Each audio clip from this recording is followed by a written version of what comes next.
Hello everyone. It is me again, Kraus. And it's time for another history lesson, if you will. And this time, I actually improved my setup. I did take a hard look at the video, saw what I could improve. Probably try to have, a softer voice, I suppose. And I also have a program that allows me to take a look at my desktop. And now that I know that I can add pictures to the video, I actually prepared some pictures, so I can, I suppose, incorporate them and talk about what you're probably going to see on in one of the corners like last time, if you've seen the last video that is, which is probably unlikely now that I think about it. Anyway, that's not the point. But yes, last time we talked about World War II fighter aircraft and, compared them a bit, just talked about them in generally. And this time, I want to talk about something else that is rather exciting, which would be tanks. And of course, it will be World War II again. And basically, what I'm going to talk about are German tanks. But now you're probably gonna think about tanks like the Panther tank and the Tiger tank, but I would rather focus on the earlier tanks. The Panther was known as the Panzer V, so the fifth tank, and the Tiger was the Panzer VI. So what about Panzer 1, 2, 3, and 4? I would prefer to talk about those because I find them actually more interesting than the later tanks. Maybe that's a bit weird, but it's my video, so I can talk about whatever I want. Haha. Anyway, of course, the first tank that comes into mind would be the Panzer 1, but I guess we need some kind of talk about Germany's situation, because according to the Treaty of Versailles after World War One, Germany was severely limited by the Treaty of Versailles, by the winning powers of the World War One, in what they can do and what not, especially when it comes to military stuff. And one thing they were not allowed to have would be tanks. So Germany didn't have any experience now. Of course, the military was like, we're gonna take a look at tanks though, even if you tell us not to, and especially after, after a certain mustached man took control over the country, the generals are especially keen on taking a look at tanks, how to incorporate them, how to design them, what to do with them, and how to use them. And basically, of course, there were some prototypes beforehand, but the first real tank would be the Panzer 1. And now there is an interesting misconception, as far as I understand, that the Panzer 1 was purely designed as a training vehicle. But there's one problem with that.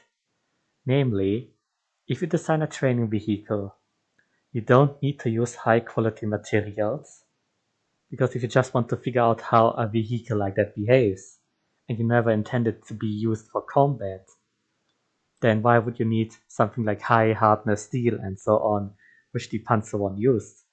Now, of course, they didn't want it to be used for combat, but the idea was, when they initially designed the first tank, that it should be potentially be usable in combat, and therefore they used high quality materials to make it. Now, the Panzer 1 is not really that impressive if you look at it. Now, if I should have a picture up, which I can see right here, you can see it's a rather small vehicle. It wasn't armored very well. It wasn't armed very well, and it wasn't very mobile. The one that you're looking at right now is the Panzer 1 A, Ausführung A, so variant A, the very first one. They noticed a lot of problems with it, but first things first, about the vehicle itself. It was very light. It didn't it just weighed, I think, around, was it 8 tons? I don't remember the numbers of the weight of all the tanks, to be honest. I'm just gonna be like around. Its armor was very thin.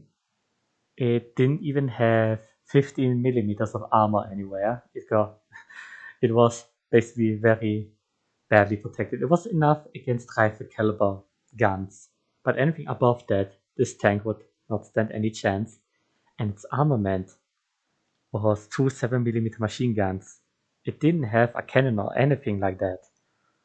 Now, the variant A, which you often see when you look at museums, it's often the variant A, had a lot of problems because, it was the first tank. They basically noticed that the engine was underpowered, prone to overheating.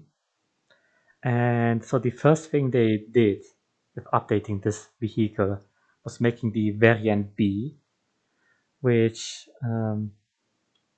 you can see in this picture. Now, it probably looks rather similar, and the pictures, rather old and not the best quality.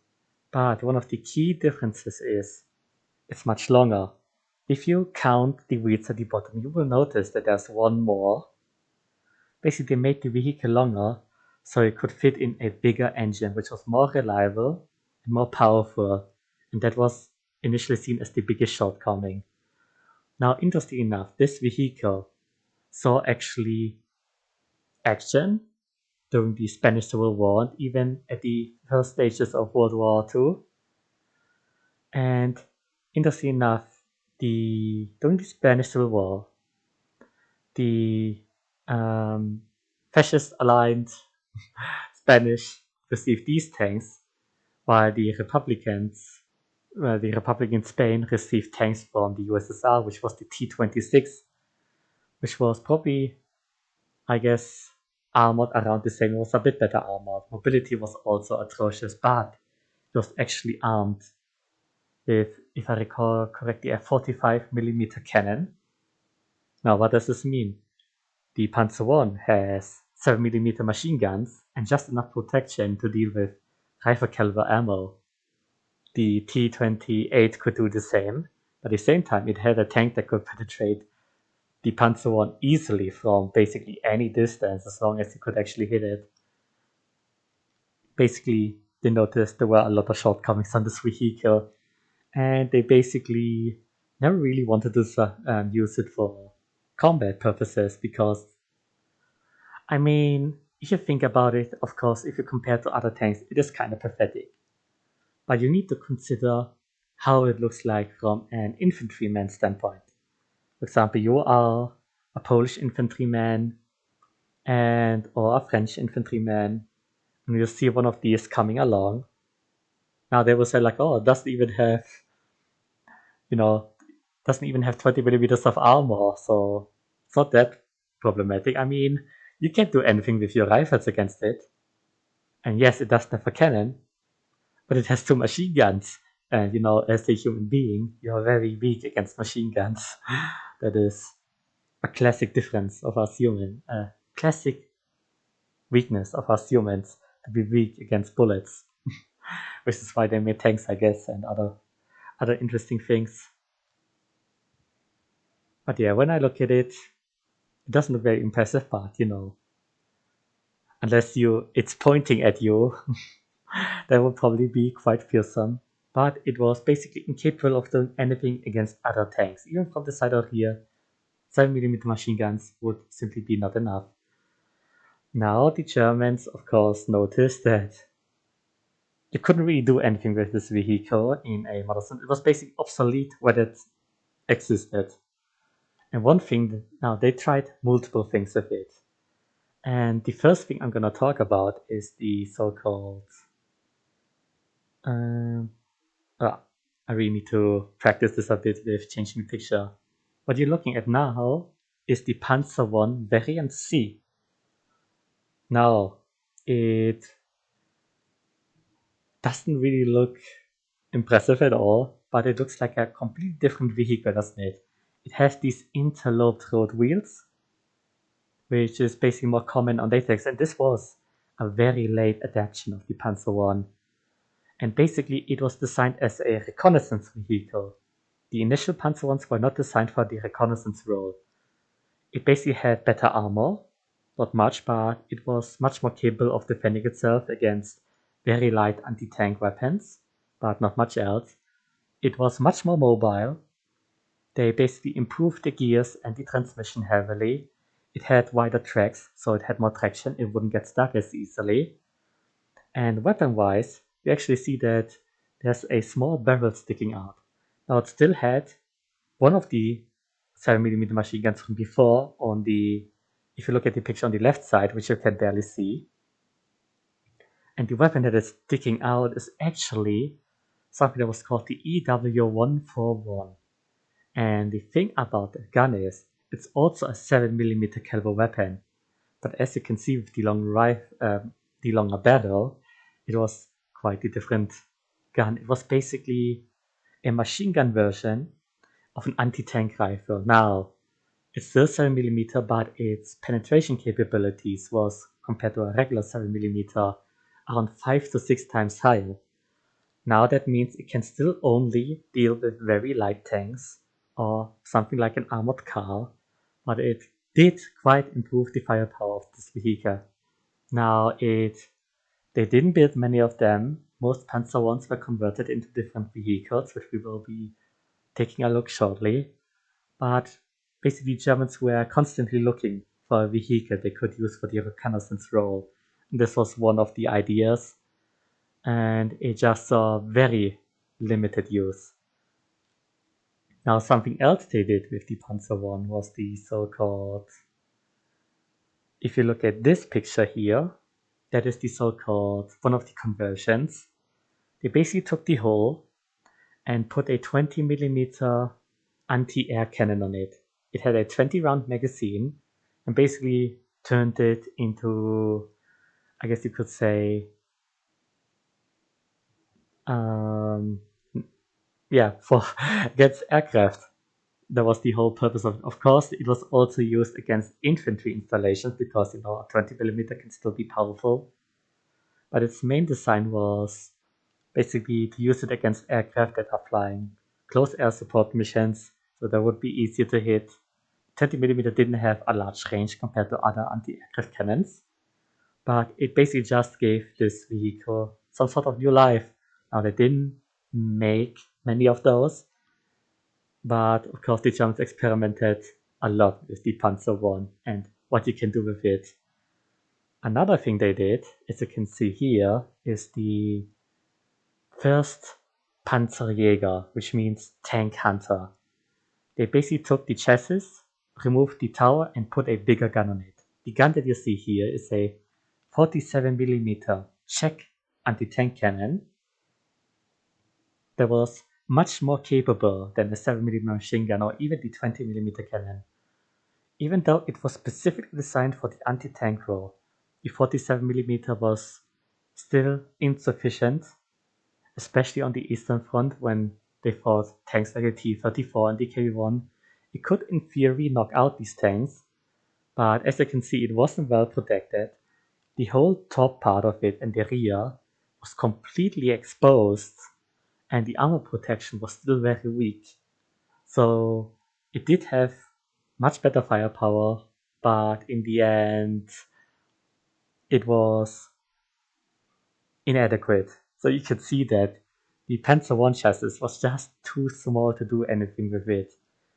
But as you can see on this picture, they really tried a lot of stuff. This is a Panzer I with a 150mm heavy infantry gun on it. Now you would think, oh, as an infantry, support weapon, it could be used like that, but it actually was way too heavy for the Panzer I. They just made a couple of them because they realized the chassis really can barely carry that gun on it. So that was also rather unsuccessful. And the last attempt on improving it was actually very late in the war. This picture is actually from 1945 in Berlin. They took the Panzer I chassis and put a 75mm anti-tank cannon on it. This cannon will be important more and more often later on, but it basically was the most capable and reliable cannons the Germans had, so they tried to put it on a Panzer. As you can see, the crew was completely exposed, but it was just, an attempt to give a otherwise towed anti-tank gun some life. And that was the result. There are not many pictures of it. They didn't make many of them at all. And now I think about it, I feel like I skipped one. I think there was another Panzer One variant that I skipped, but I don't remember which ones I talked about and which not. So I guess I'll be skipping it, which is a bit unfortunate. Now, the next tank I'm gonna talk about would be, after Panzer One, of course, it would be the Panzer Two, which is probably personally my favorite tank. It was quite the upgrade over the Panzer One. They really looked at it and were like, we really can do better. Now, the Panzer II is usually still considered very inadequate for its time, but compared to the Panzer I, it had much more versatility and potential, which we are going to be talking about. This variant that you're looking at here right now is the Panzer II-C, which was the first Panzer II built in greater numbers. Its armor was still not even or just barely 50 millimeters at the front, so again, just designed to stop rifle caliber guns, not really designed to be shot by anti-tank weapons or other guns.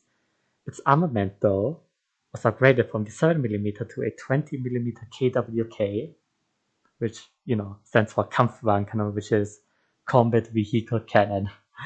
That is, usually cannons that are on tanks, you will either hear KWK or PWK, which is tank, or yes, P for Panzer, so tank. And what was it? Oh, yes, the Panzer II-C. It basically was just generally a much improved version of the Panzer One, you could say. They really improved things. It was heavy, of course. Oh my god, I don't know what is happening here. Let me just, oh no, how embarrassing. Let me just do this. Okay, nothing is happening.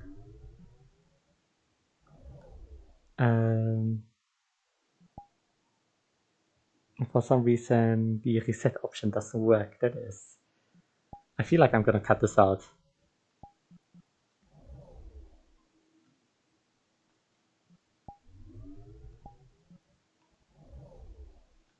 Oh, okay, I'm back, and I just noticed that the camera is not following me, which was,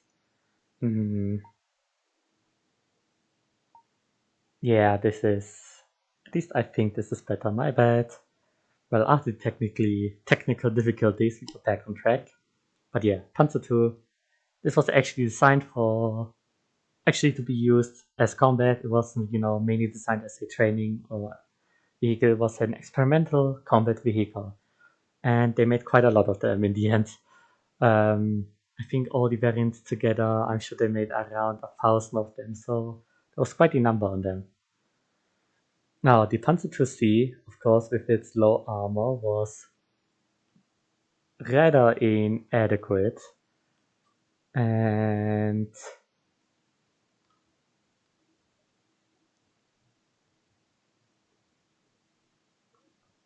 basically it went through different variants, but the most notable one would probably be Panzer II-F. Basically, they made the Panzer II-D, which they made a lot of, which compared to the Panzer II-C had minor upgrades. They looked at certain stuff that didn't work too well, upgraded them, but generally people would have a hard time seeing any difference. On the other hand, the Panzer II-F that you see on this picture looked also very similar, but it actually had quite the differences. Basically, they made the tank more rectangular, so it basically was better or more likely that shells would hit it and then basically bounce off the armor because there were no angled corners or something like that, like on the earlier variants. And one upgrade they did was basically they improved the armor to 30 millimeters at the front. The turret, I think, still had around 35 millimeter armor. So it basically massively improved the armor, which would make it capable of be completely protected against not even caliber round rifles, but also heavy caliber rounds like heavy machine guns. Like in theory, the 50 caliber machine gun that the Americans used would have been capable of destroying earlier Panzer IIs, but this variant would have been protected by it, from the front at least. They also, while they still used the same caliber, a 20mm cannon, and it still had the same rounds and performance, this was a upgraded 20mm cannon which had a higher rate of fire. Now all Panzer IIs had a magazine of 10 shots, but this one would have a higher rate of fire, which was probably kind of pointless because Germans usually, when shooting the 20mm autocannon, would shoot it in bursts of 2 to 3 rounds because, well, there's no point in holding down the trigger if you constantly hit the same place with a 20mm cannon, I assume.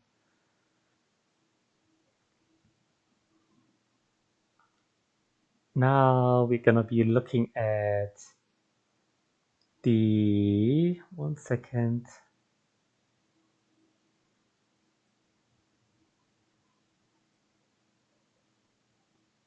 Now this vehicle was the first big modification of the Panzer II. Now also something about interesting about the Panzer II-F was that it wasn't designed as a tank, so to speak. It was designed as a, what the Germans called a cavalry tank, which was basically mainly designed to pursue fleeing enemies, hunt them down, and deal with them. Basically, it was designed to be quicker and more mobile than the previous ones, without in mind for it to be something like a breakthrough vehicle or something against anti-tanks. Now the Panzer II-G was also an attempt to make a reconnaissance vehicle. It probably looks somewhat similar to the Panzer I-C, but of course it is based on the Panzer II chassis, and basically didn't make many of those, but it heavily influenced the two upcoming designs, which are more relevant. Basically, it's not like this. It was insufficient. It still used the 20mm cannon. It, well, basically, it's just a different looking Panzer II, you could say. When I think about it. Maybe I should have read more about this variant. But anyhow, of course, I'm just doing this as a hobby. I'm not a professional or something like that, so I'll probably get a lot of things wrong. On the other hand, this is probably a rather famous one in certain circles because it is very famous from a game, the Panzer II J variant, because this was designed as a heavy reconnaissance vehicle. All the previous Panzer IIs had either around 14.5mm of front armor or 30, the later ones.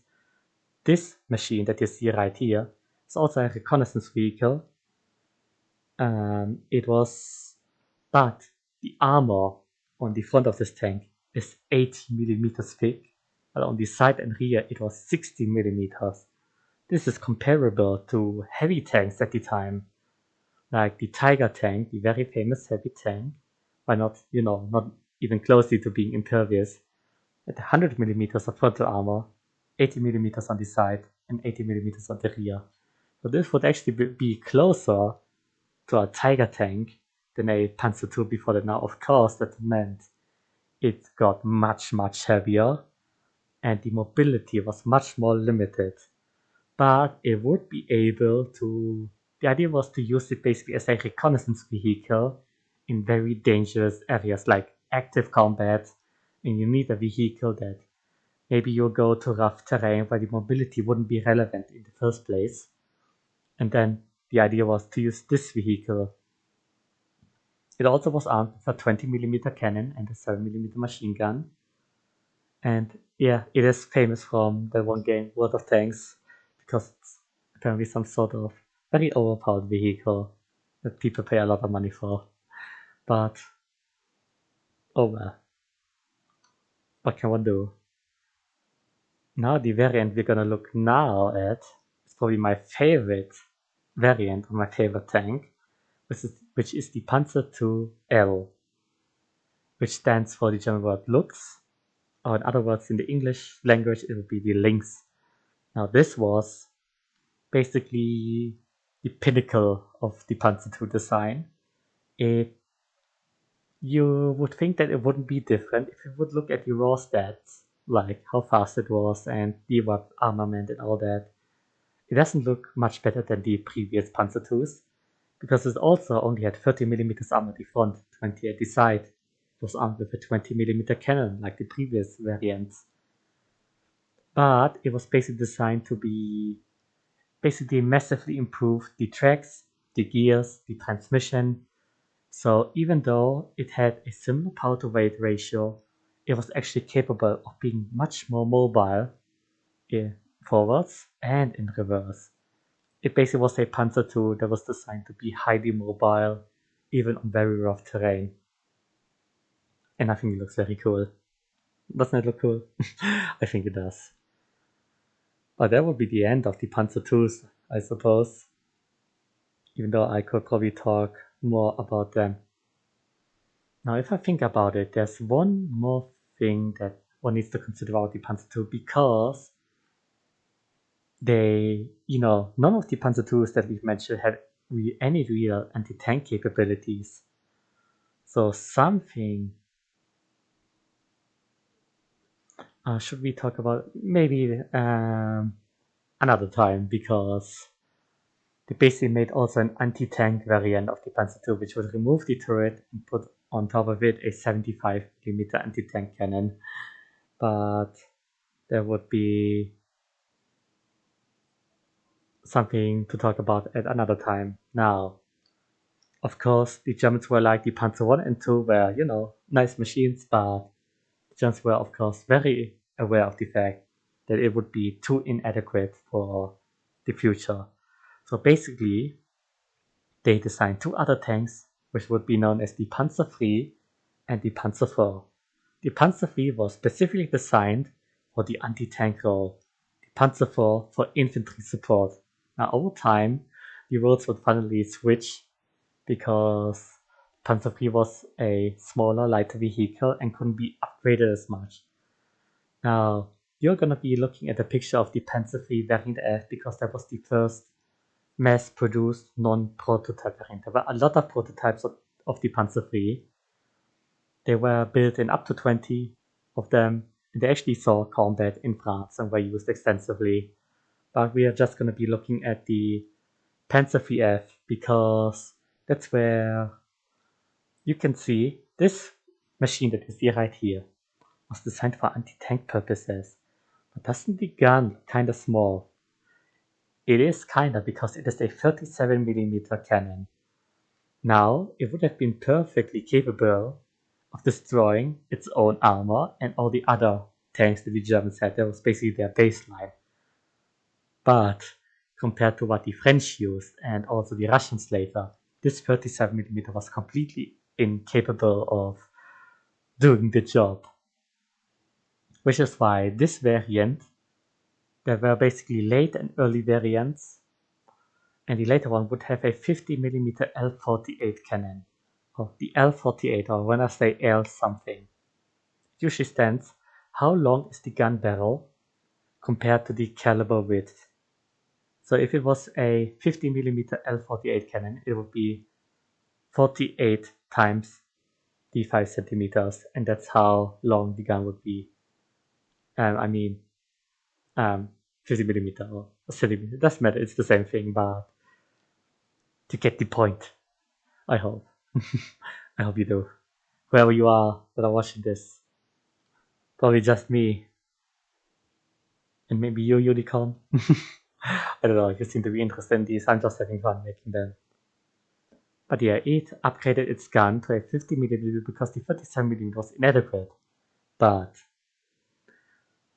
what is constantly happening to my arms? But the 50mm L48 cannon was, interestingly enough, also very incapable of dealing with most armor Now in this picture you see the Panzer J variant, which had the 50mm L48 cannon. You can see that it's still rather small for a cannon. Now with the J they started also upgrading that cannon to a better anti-tank cannon, which would be the L60, so the 50mm L60 now.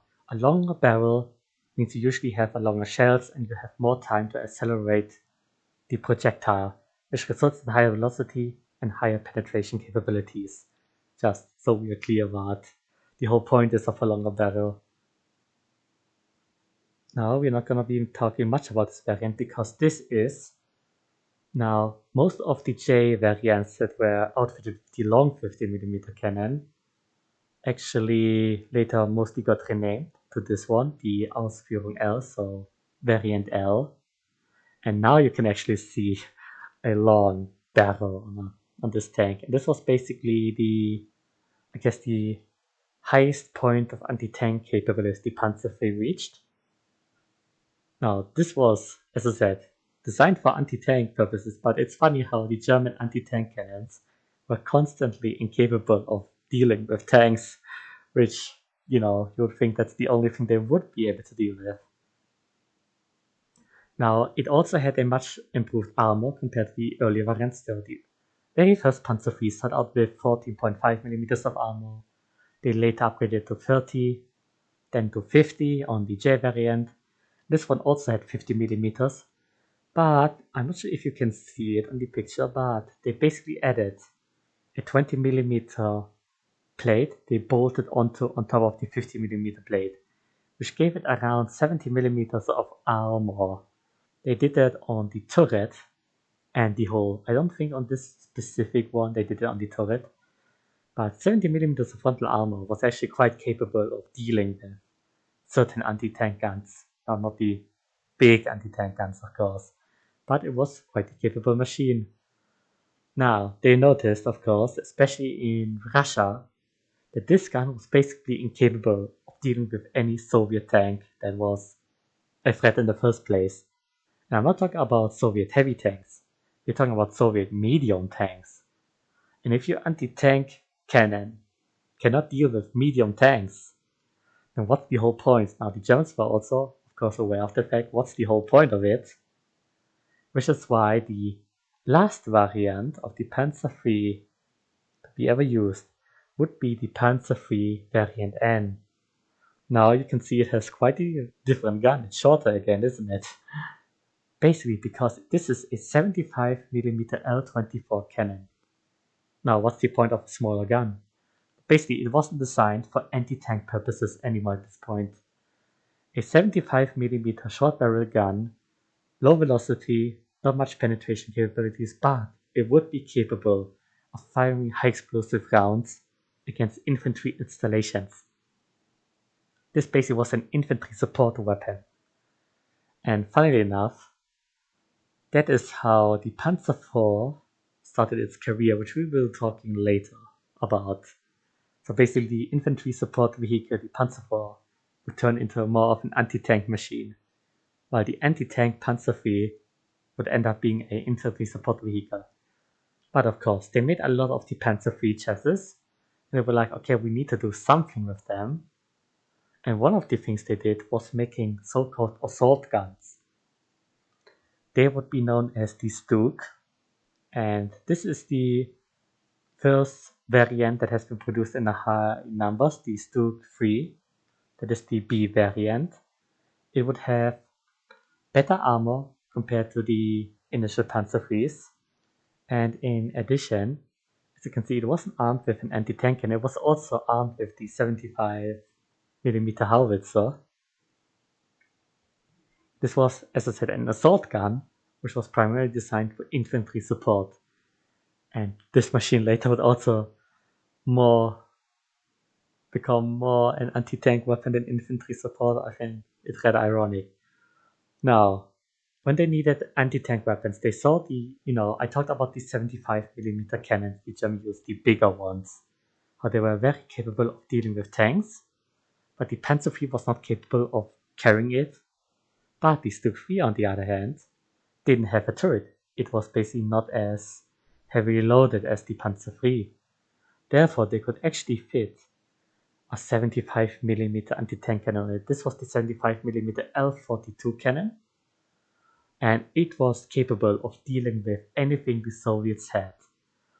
Now, the Stug 3F still had 50mm of armor at the front, and it was produced a lot, around 1,000 of them, but the variant after it, the Stug 3 variant G, also had a slight upgrade in the gun. It was the L-48 instead of the L-42, improving its penetration capabilities. And as I said, this gun was capable of dealing with any Soviet or American or British tanks that existed at the time, with maybe some special exceptions we might talk later about. Also, they upgraded the armor to 80mm at the front, and you can see these so-called skirts on the side. Those were very thin armor plates on the side, and a lot of people think this was because it would be protected against so-called high explosive anti-tank shells, which would basically detonate on the tank and then, I guess, have a controlled explosion targeted towards the armor, and they would prematurely explode. But it was actually designed against protection against anti-tank rifles. Russian anti-tank rifles were capable of defeating most early German tanks from the side. And these thin plates were actually just enough that they would become protected against these anti-tank cannons. And interestingly enough, this tank that you see right here, the Stug 3G, was the most produced German armored vehicle of the war, and also the most successful one. They made more than 8,000 of these, and they would see action on any front after it was introduced, of course, and was highly capable and very successful. But yeah, I guess we're gonna, now if I remember, yes, the Panzer IV, the one that you're looking at, is the D variant. And you can see the Panzer IV had the 75mm cannon, which was mostly designed for infantry support. It also started with low armor, 50mm at the front. And later on, they basically would get more armor, like 50mm at the front of the turret and at the hull. And it basically was, as I said, used as an infantry support vehicle. Now they realized the Panzer III was not capable of being fitted with anti-tank gun, but the Panzer IV would have been able to be outfitted with an anti-tank gun. And the last Panzer IV variant, which had the infantry support variant, was the F, and they tried to put the long 75mm cannon on it. They would call that one prematurely the F2, just as a designation before to see if it works. It actually worked. And we would have basically 4 different variants, or 3.5, the F2, the G variant, the H variant, J, and they were all rather similar. Same engine, similar armor, and I will show probably the most unique one here. That would be the Panzer IV-H. It was just like the previous version. It had 80mm front armor at the hull, 50 at the turret because they wanted to keep the turret light because it had to carry the cannon. And it did have the big 75mm anti-tank cannon that was so successful in the German service. And it also had the so-called Schützen, like you would see on the Stug before. And that is often called the workhorse of the German tank forces, and often considered a better tank than the later ones. This was just generally a very capable vehicle without any major weaknesses. It had a very capable gun, it was reasonably easy to produce, and it just did its job. Now the variant after it, the J variant, would probably look the same, but it basically was a downgrade in most cases, because they wanted to make it easier and quicker to produce. So they removed, for example, the electric turret traverse, so it was hand cranked, which made it cheaper, but of course less capable, you could say. Now, with this, of course, the Panzer IV chassis, which was capable of carrying much more weight compared to the Panzer III one, and of course the ones before that. So extensive modifications to see what you can do with it. Now, the one modification they made was the Stug 4, which was basically the same thing as the Stug 3. Because it was so highly successful, they decided to turn Panzer Force inverse, but it wouldn't have more firepower. It was just an easier to produce turretless Panzer IV, but that one isn't too interesting. Now, the one that we are looking at here would be the Jagdpanzer 470. Now, they basically tried something completely different compared to the Stug. They made the angle front armor on a Panzer IV chassis. They also, by most variants, had the L48 cannon. Some of them were upgraded to carry the 75mm L70 cannon, which had massive improved anti-tank capabilities. Now it would be less useful for anti-infantry jobs, but that was basically the pinnacle of, I guess, fully enclosed anti-tank capabilities on the Panzer IV. It was quite the upgrade. I think it was capable of, the 75mm L48 was capable of dealing with up to 130mm of armor, while the L70 was capable of dealing with up to 190mm of armor. As you can see, quite the upgrade. Now another variant they did,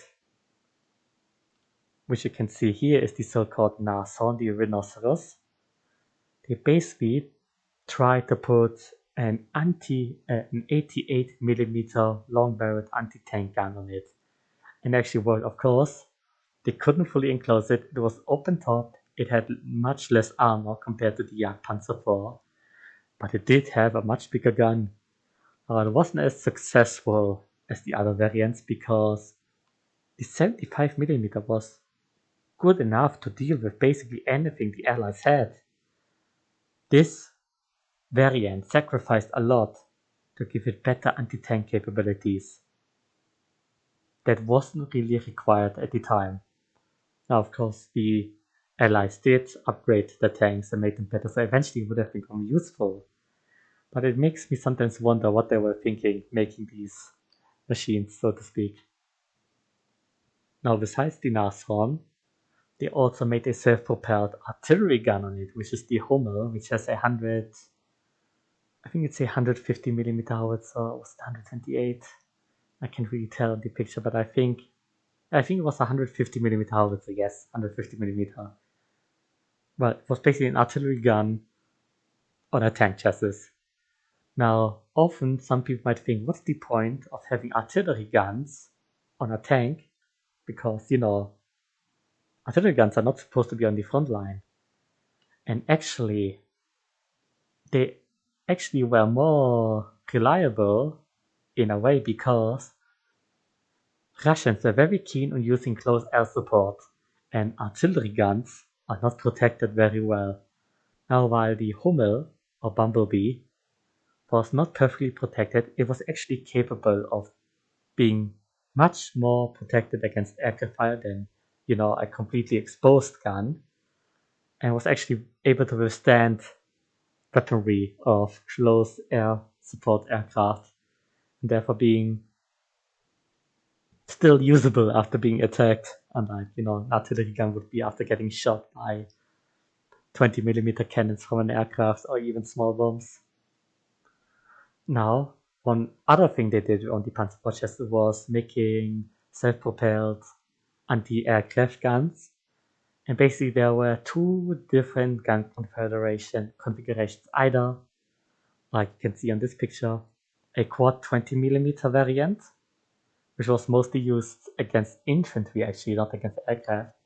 And also a single 37mm anti-aircraft cannon. That one, of course, lower rate of fire, but a bigger gun means bigger range. So it was more likely to actually be capable of hitting an aircraft compared to the 20mm cannons. But those variants were not built many, but just interesting to see how Germans tried to give their old tanks new life over and over again, even if they were actually capable enough already. Now, these are probably the less known tanks, the Panzer 1, 2, 3, and 4. There were also more tanks in German service, like many Czech tanks, because Czechoslovakia was invaded by Germany before World War II started, and the Czechs were really capable in designing and producing tanks, and a lot of them were captured, and also they would see a lot of modifications and new variants, but that will be talked about another time. Also, a lot of French tanks were used by the Germans. Basically, anything they could get their hand on to, you could say. Now, while chronologically, it might not make sense to go now with this tank, but the Panzer V, I think I'm just gonna go with the Panzer V because it will be the next number. The so-called Panther tank, intended as a replacement for the Panzer IV, even though one could say it was less versatile as the Panzer IV. Now, this was intended as to go for replacement for the Panzer IV, and as you can see, it is quite different and quite a lot bigger. While it was considered by the Germans a medium tank, in all intents and purposes, you could call this a heavy tank, because it was a rather heavy machine compared to most Allied vehicles that are also considered medium. Interesting thing about it, that generally people seem to be very, how do you say, confused if to call this the best German tank that ever existed or the worst German tank that existed. And the funny thing is, both are correct. Because while it was very impressive in so many ways, it had so many downsides that you could confidently argue that it was the best or the worst. And I feel like both of them were right. Now, first thing, it looks like, it has a very long and big gun, and that one was the 75mm L70 cannon, capable of destroying anything the Allies would field during World War II. So, you had that going for it.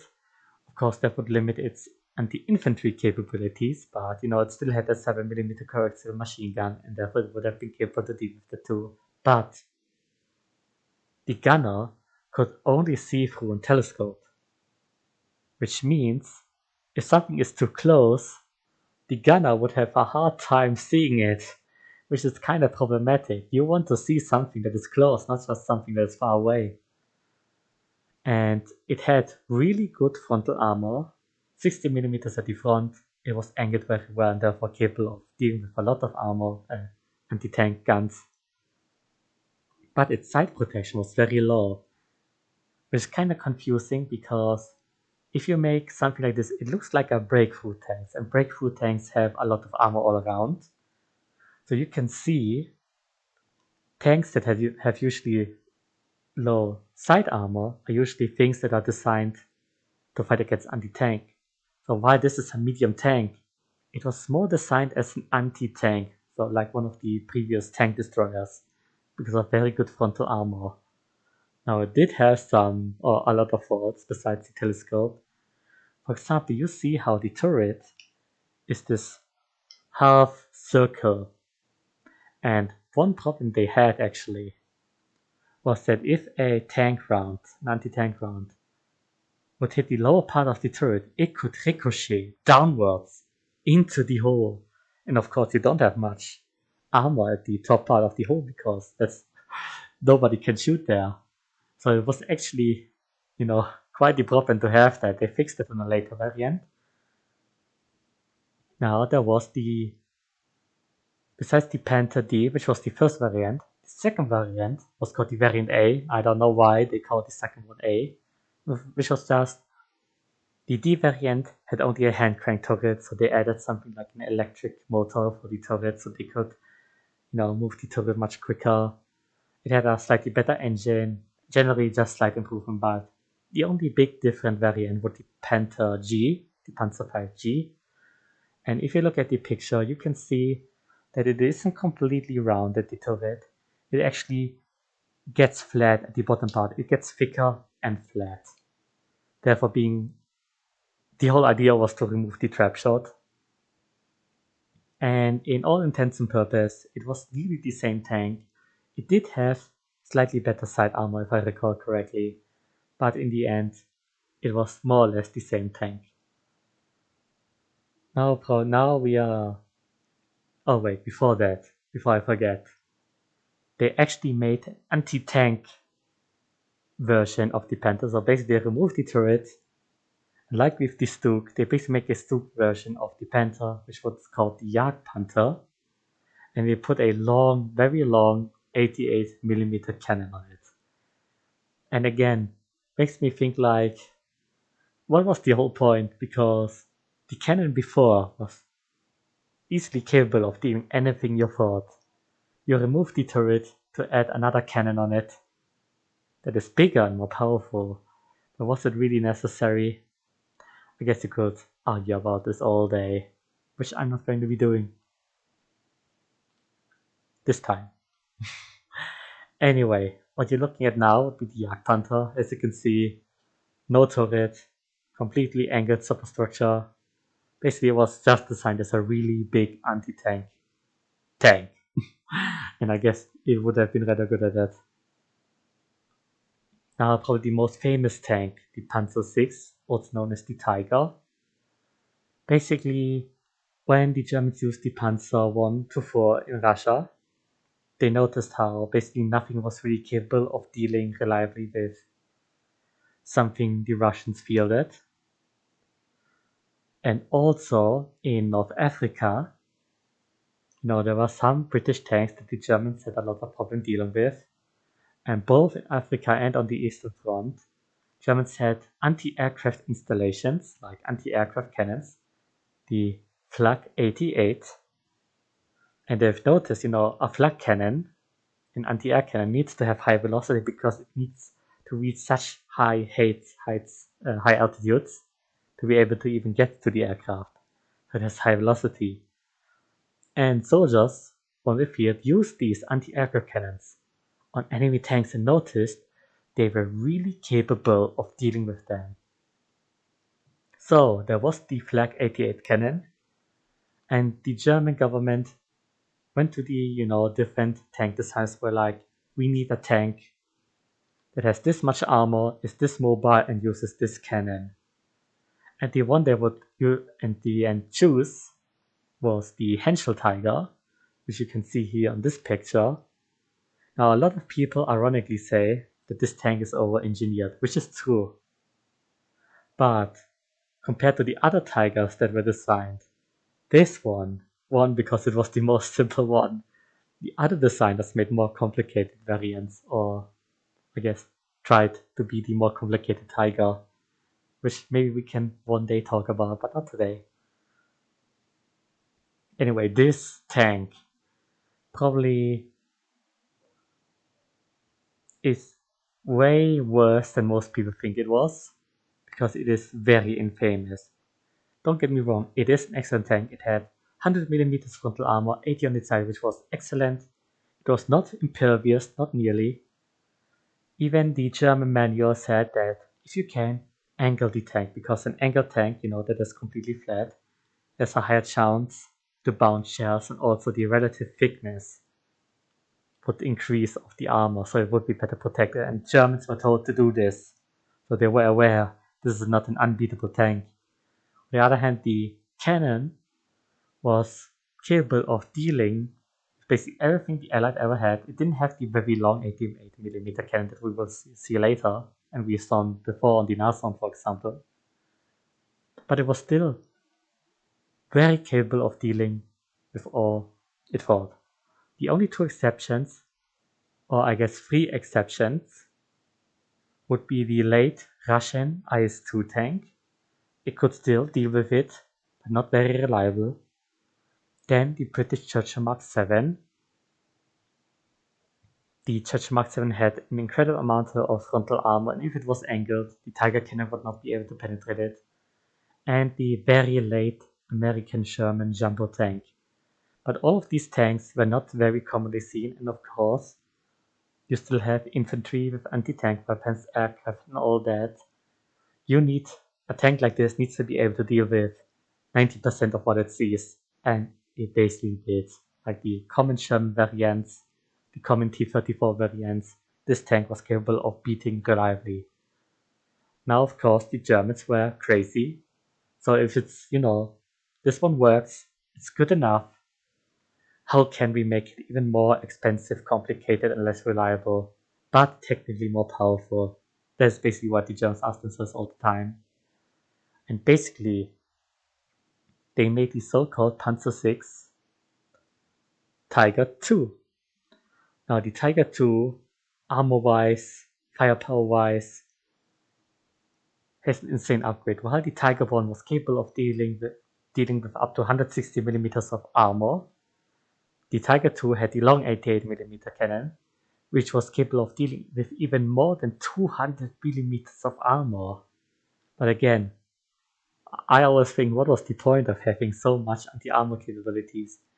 At the same time, side armor and rear armor are around the same, but the upgraded the frontal armor. Instead of the 100 millimeters flat, it had 150 millimeters angled armor, which basically made it nearly impervious to all the guns the Allied used. The only exception would be the Russian 122mm gun cannon you would see on the IS-2, while technically not enough penetration capabilities of penetrating that armor. The enormous force of the heavy shell and the high velocity would basically deliver so much energy into the whole Audi turret in that case, or in one case, that basically armor inside would bend inwards and would cause shrapnels, and therefore still being able to knock out a cat tank, even though it was technically not capable of penetrating it. And I guess that was, well, I guess technically the Germans were even crazy and decided to make an anti-tank version of this, so they removed the turret, put an even bigger gun on it, which was a 128mm anti-tank cannon. And I always think, what's the point, Germany? You don't need this. It's so pointless. And you just made it heavier and worse to use. And of course, I think that would be, yeah. Oh yeah, that tank was known as the Jagdtiger. Basically, the heaviest tank that ever saw combat in World War II. I think its weight was nearly 80 tons. Its armor was improved. It still had the 150 millimeters at the hull, but the superstructure was 200 to 250 millimeters thick, basically being completely impervious. But of course, only at the front, and you can still shoot at the sides. But again, the gun is so big, it is kind of pointless. There was no need to upgrade it that much. But I guess the Germans were ready for anything the Allied might field later, if they wouldn't have had capitulated at this. And I guess this is most of the regular tanks that Germany used. There were way more like the Czech tanks, some of the French tanks, and the Czech tanks and the variants. And we could talk about even more obscure prototypes and even more sub-variants. I skipped a lot of them. There was basically just a lot of stuff one could talk about. Now I do wonder how long this video is at this point, because I would like them to be an hour long. I mean, I feel like this video is not going to be as good as the aircraft one, now that I think about it. But I still tried my best. I hope you enjoyed it. I mean, I can just take a look at the... Alright, I do have the program. Let's see.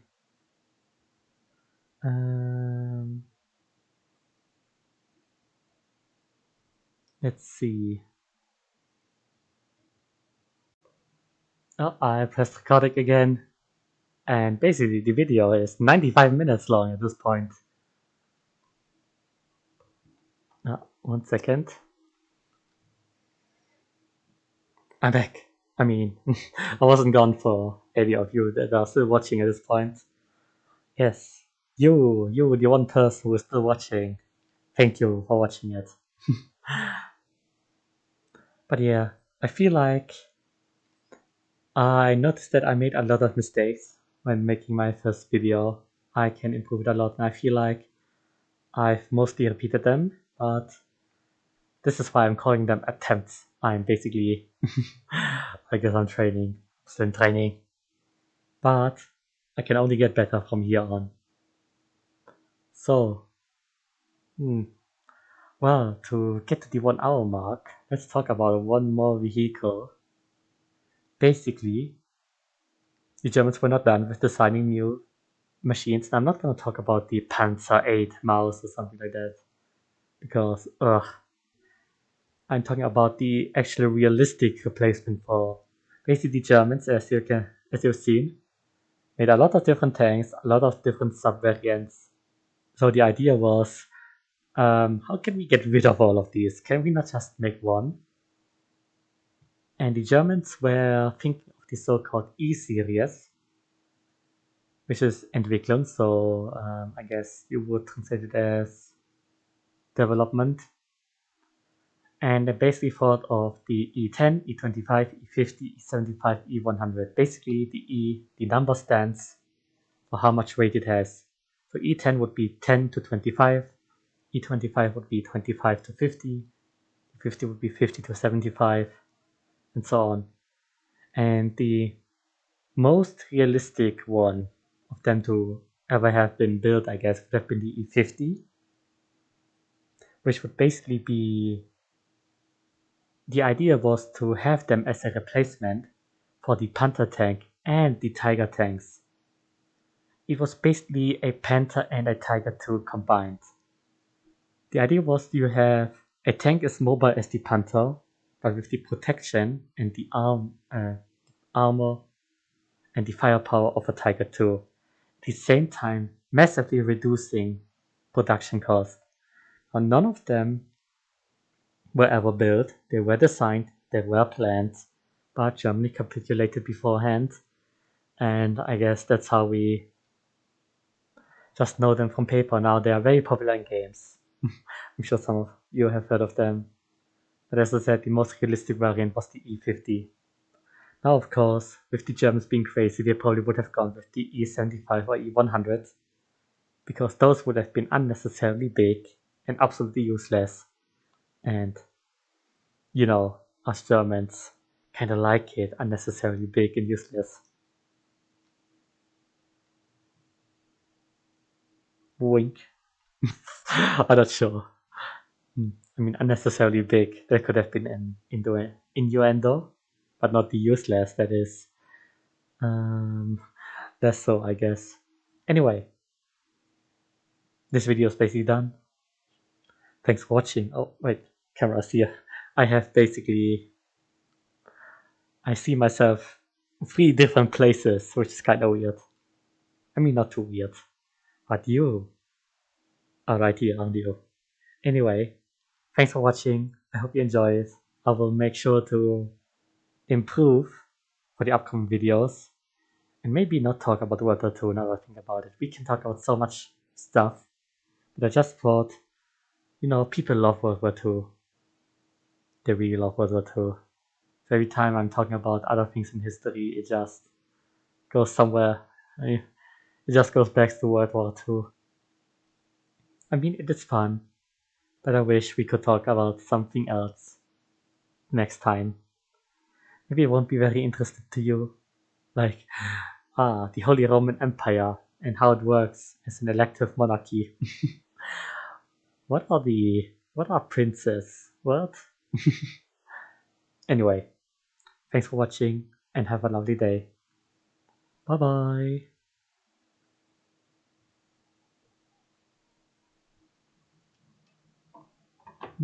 Oh, you can still see me, can you not? But yeah, I'm just trying to end the recording. Bye bye. Again.